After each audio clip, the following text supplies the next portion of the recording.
10 disturbing things Nigerian lecturers do in class which students don't like. Put in another way, 10 things Nigerian lecturers do in class which is killing tertiary education system in Nigeria. Now, the tertiary education system in Nigeria is facing numerous challenges, among which are incessant strikes by academic staff union of universities, that's ASU, and other unions in various tertiary institutions of learning. Others are cases of sexual harassment, underfunding, and issues that have to do with quality teaching.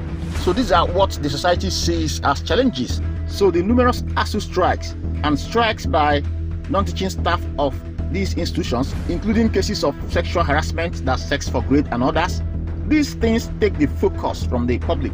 These are issues that members of the public actually see and think that is the major problem in tertiary institutions, in universities, polytechnics, colleges of education, and other such institutions. What people may not know is that students have serious issues with what some lecturers do in the classroom, especially as it has to do with teaching and attitude to work. So there are classroom-related conducts and actions by some lecturers which students find disturbing, and these kinds of lecturers seem to be growing in number in various tertiary institutions in Nigeria. Here are 10 very disturbing things some lecturers do in the classroom which students are very unhappy about. The list we have here contains more than 10 kinds of lecturers that students don't want in these institutions. So you decide from these points which ones are most rampant in Nigerian tertiary institutions. Number 1, reading from notebook without explanation. This is actually common in many schools. There are lecturers that just dictate notes to students. They hardly explain what they are dictating. Students dislike this practice but often find it difficult to speak out. Students did not pay school fees to learn how to accurately copy notes while the lecturer reads a script without attempting any explanation. Such lecturers can't help you, so you better work on your own. Read the notes you have, including the ones you make by yourself, and probably discuss with your colleagues. Number 2, students are afraid to ask them questions. Question time should actually be the most exciting aspect of lecturing. This is when you check whether students actually understood your lecture. You also gauge the intelligence of your students to know how best to prepare for the next lecture. But there are lecturers who you dare not ask questions in class. Even when they ask any questions, students will just keep quiet out of fear. The students sometimes claim they understood everything very well just to avoid trouble. This is often because they've seen how students who asked questions in the past were treated by the lecturer. It is also possible the lecturer enters the class and starts shouting at students, creating tension and making students afraid and uncomfortable throughout the lecture period.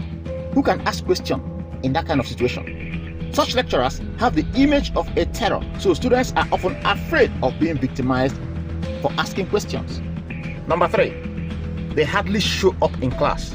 There are lecturers that come to class just twice or thrice in an entire semester. These are absentee lecturers, and students dislike this practice a lot. You won't believe that some lecturers show up during the week of examination revision just to give students crash program on the kinds of questions they should expect. They call it marathon lectures. So what do you learn after a marathon program? You learn how to get fatigued unnecessarily. Absentee lecturers cannot be of help to you in building your career. Just find a way to study on your own or with your friends, as it has to do with the courses taught by such lecturers. Number 4, telling super story in class. There are lecturers that spend 80% of their lecture period telling students stories that are unrelated to the course they are teaching. Of course, there are times a lecturer uses related or even unrelated instances to create a lighter mood atmosphere in class or give supportive examples to a topic in class. But the lecturers known for super stories actually do this repeatedly. Once they come to class and introduce the topic, the next thing is to veer off and start telling super stories. This creates the impression that the lecturer either did not prepare for the lecture or is simply out of touch with content of the course they are supposed to teach. Students might be smiling in class while the story is being told, but they find this very, very disturbing. Number 5, no preparation before lecture. Students know when a lecturer who did not prepare for a lecture walks into the classroom and starts teaching. They do. Some lecturers wait for their lecture time, then grab a notebook or textbook and walk into the class without preparing earlier for that lecture. The lecturer sometimes speaks and is lost in the middle of the lecture due to lack of preparation. Students notice this and keep quiet out of fear. Some lecturers feel that because they've taught a particular course for years, they shouldn't prepare for lectures at all. When they get into the class and smart students make reference to the latest development in that course, the lecturer could feel embarrassed and in some cases decide to victimize the student. Preparing well for a lecture positively affects delivery in class, and students love this. Number 6, using the same note every year. This seems to be rampant in the academic community except in schools where there is a strict policy on submission and approval of lecture materials before each semester. Some lecturers have used one notebook to teach since they got employed in a particular institution. Same content, same examples, and same paragraphs. In fact, students even collect notes from their senior colleagues and copy before the lecturers appear in class. While dictating the note, students might even be the ones correcting the lecturer. They even correct the lecturer if a line or word is missed during dictation. What an embarrassment. This sounds hilarious, but it shouldn't be a joke at all. In today's world, where technology has impacted virtually every aspect of life, with events evolving by the second, there is no way what was taught last year would be the same with what is happening this year. The topics and themes could be largely the same, but the approach, examples, and possibly applications may have evolved with time. This development should be reflected in the lecture notes, and that is why some schools in Nigeria insist lecturers must update their notes every semester and submit for approval before classroom contact with students. Number 7, inability to define their discipline. This shouldn't come as a rude shock to you, especially because of the failed employment system in Nigeria's academic sector. There are some lecturers that if you ask them to define the discipline they are employed to teach, it could take hours or even days for them to provide a definition of the course they are teaching. They might just realize at that moment that they don't even have a clear definition of what they teach. A lecturer should be able to provide a basic, simple definition of their discipline. Whether it is mass communication, microbiology, economics, computer engineering, whatever course you're teaching, what is mass communication? What is economics? You should be able to provide a quick definition of that discipline. There's always a simple way to define that course. This sounds unnecessary, but it means a lot. Such lecturers seem to have landed in the wrong terrain. Number 8, they are not ICT compliant. It might shock you to know that there are some lecturers that do not even know how to use a laptop.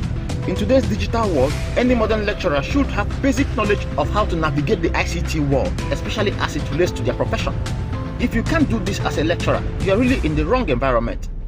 Today's lecturers should not only have online presence, but know how to use technologies such as projector, ability to create slides for PowerPoint lectures, understand how to do online lectures, probably using Zoom or such other facilities, and such other features that will help improve lecture delivery and subject research. This impresses students a lot and helps them digest what is taught. Some lecturers have office assistants that handle secretarial work for them, but that does not justify ICT non-compliance in a digital age. Number 9, late release of results after exams. There are lecturers that actually seem like they are waiting for rapture before they release their results after students have sat for the exam. Sometimes it takes threats from school authorities to force them to release their results. Students dislike this attitude a lot, and it affects their perception of such lecturers. Number 10, always late for their lectures. Some lecturers come to class almost 1 hour into their lecture period. Some show up even minutes to the end of the lecture and overshoot their lecture period once they commence teaching. Students dislike this attitude a lot, but they may not do anything about it. In most cases, students have to wait for the lecturer till the end of the lecture because the person might arrive very late and give unannounced quiz in anger. That is, if most students have left the class. In some cases, some lecturers even come after their lecture period. Students have to wait reluctantly for them due to fear of victimization. This is one of the features which puts students off about a lecturer. Number 11, they hardly stay in class. There are some lecturers in Nigerian tertiary institutions who spend just a small fraction of their lecture period in class. Whether they come early or late for the lecture, they don't spend up to 45 minutes for a lecture supposed to be for 2 hours. Some spend 10 minutes, some people spend 20 minutes. They don't just stay in class. That's impossible. no institution in Nigeria should accept such a person. That's one na grammar. There are in many schools. This is another disturbing conduct students detest completely about lecturers, especially serious students who remember they paid school fees to have the lecturer give them the best in class. Number 12, boring teaching techniques. You might say lecturing is serious business, but there are lecturers whose lectures sound like bedtime stories to students. People sleep off while they teach. Students detest such situations a lot. There are some others who use lively teaching techniques to keep students alert throughout the lecture period. But for some others, when they are teaching, students either fall asleep after a few minutes or they are gazing blankly at the lecturer without actually making sense out of what the lecturer is saying. Sometimes, when such lecturers finish their lecture and leave the classroom, you wonder whether it was the course you came for that they actually taught. You somehow feel that what they said lacks bearing with what you've probably read about the course before coming for the lecture. Lecturing is a serious skill which should be learnt before contact with students. Number 13, those who rarely inspire anyone. You might say this is not part of the job description of a lecturer, but someone who teaches people should inspire them in various ways. Students should be inspired by their lecturer's dedication to duty, mastery of the discipline, doggedness about career development, encouraging teaching techniques, among other virtues likely to make someone aspire to be like their mentor. Teachers mentor students to a large extent. If you're a lecturer and you do not inspire any student at all, then there's a problem.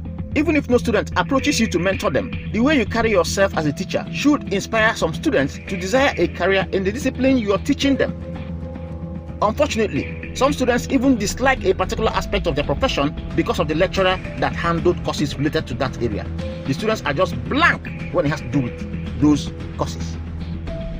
So what we presented here are features related to classroom and academic contact with students.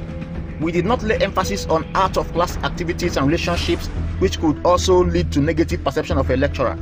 Such other behavior as acceptance of financial gratifications before grading students, called sorting, sexual harassment, sex for grade, and personality disorder of a lecturer are among out-of-class influences on negative perception of lecturers by students. So what you do is just stay away from your expectations of getting the best from such lecturers. Study on your own, read ahead of the lecturer, and engage in group discussions with your classmates on courses taught by such lecturers.